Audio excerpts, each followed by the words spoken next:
Dust collector attempt number 1 was to try to recirculate the airflow inside the workshop. Air would come in through the 5-inch dust collector hose, go into the impeller, then into the cyclone, and then the output of the cyclone would go into an area that had 2 furnace filters, and those were supposed to be sealed off so that all the air went through the furnace filters and then back into the workshop. That ended up not working very well, so the fine particulates were still leaking out through different parts of the dust collector and around the filters. So I gave up on that first try and moved on to a second design, which was to go the same initial path in through the dust collector hose, through the impeller, through the cyclone, and then out the workshop wall.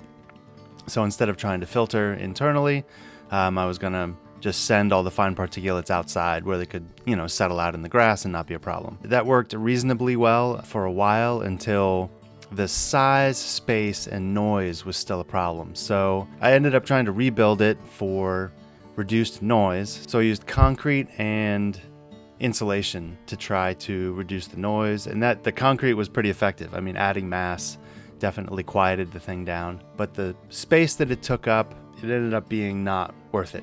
So I ended up replacing the whole thing with a small shop vac. And surprisingly enough, the combination of the cyclone and the shop vac, it was enough to handle both the chips from the planer and the dust output from using the router and sanding and all that. So the shop vac, which DeWalt had a model that was made to be quiet, and it was quiet enough for me, and the suction was great, and the use of the cyclone made it all work. So I ended up disassembling and getting rid of the whole dust collector and just using shop vac.